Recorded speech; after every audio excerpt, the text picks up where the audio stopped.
Well, hello everybody, and welcome back to Julie's Orchids. I'd like to thank you for tuning in again.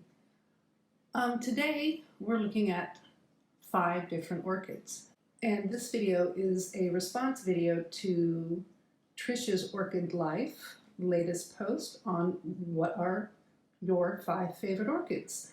So I thought I'd make a video response. She asked for comments in her comment section. I did make a comment to her, but I thought that describing my 5 favorite orchids might require just a touch more than comments. So, Trish, these are my 5 favorite orchids.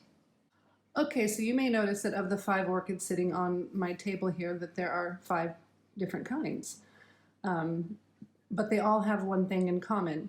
And the reason that, well, all of them but one, all of them but this one have the same thing in common. And the reason why these 4 here all have the same thing in common is they were gifts. I've been doing the orchid hobby long enough that my friends and families have started going out of their way to find me actually nice orchid gifts. We'll go through each one of these one by one. And we'll start off with the one that's not the gift. Now, this little one is a seedling that's been recently deflasked, similar to this one and this one. I deflasked this one shortly before we went on holiday, so it would have been late June. And well, you're looking at, what is it? Well, it's a little Catasetinae type. Now, where I'm at in Perth, Western Australia, it's sometimes a bit difficult to get some kind of plants, which is why I started growing plants from flask, because I couldn't find the adult plants, or I couldn't find a nursery from over east that could ship into Western Australia. Now, it's hard to get live plants shipped into Western Australia, but it's fairly easy to get tissue culture and flasks shipped into Western Australia. So the only way to get some of these plants is to take the deep dive and grow them on yourself.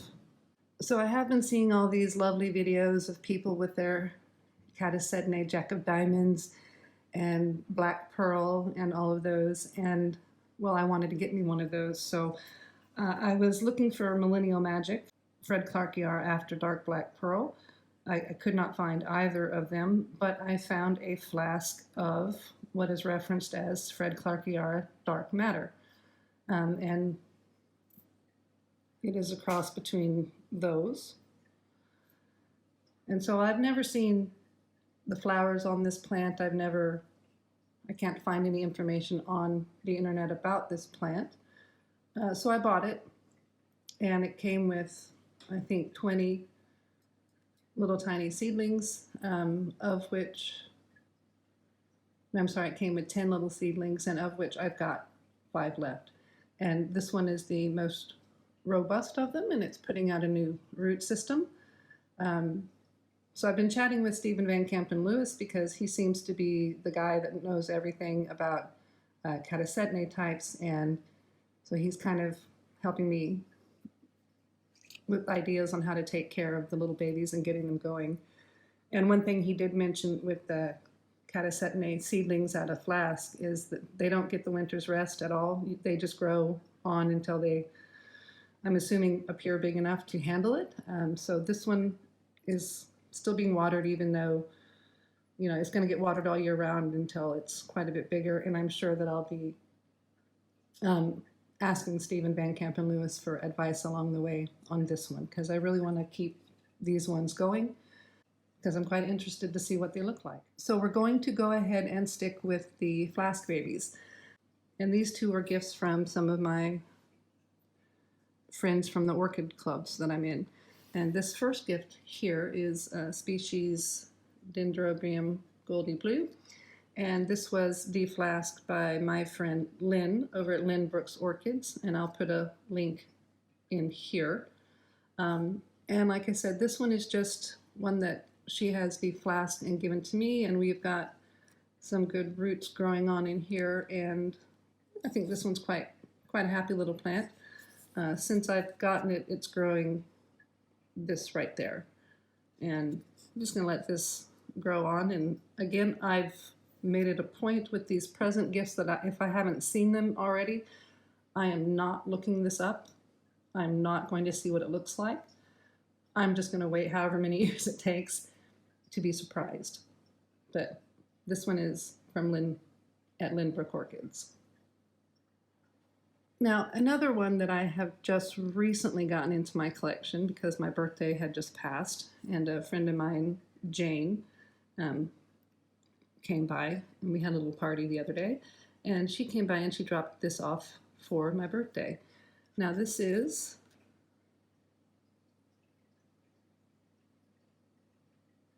you can see it's not been out of flask too very long, and I've just gotten it, so I can say that I'm a bit worried about this because I historically have always struggled with anything sort of in the Cattleya alliance, and yeah. So this one I'm going to, again, not look up to see what it looks like, but I am going to look up, it's a cross with Warsrixii, and see sort of how to care for it. I'm not going to look at the flowers. So I'm just going to look up what's in the cross and then kind of go from there. But I've just gotten this one, and this was a gift from my friend Jane. And let's go ahead and pop over here to this one. This one's in the Oncidium Alliance. I got this as a present from Lynn at Lynbrook's Orchids back in February, and it is Brassia Rex. It's really, for the first bit of time that I had it, just sort of sat there and sulked, and then it put out this new growth, and then I noticed that the new growth was putting out new roots, so I put it into pumice. Now these are the existing roots. It's been in this pumice for about 2 weeks now. These roots are happy. There's an extending root tip. We've got brand new roots coming down into the pot from this new growth. Very happy with this one. I've seen a Brassia Rex in flower, as this is one that you can get fairly easily here in Australia.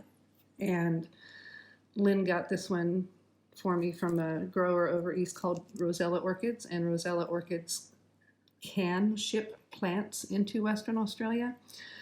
So again, this was a gift from Lynn, so means quite a bit to me, and it's making a very, very nice new growth. Brand new roots going down into inorganic media, and happy plant.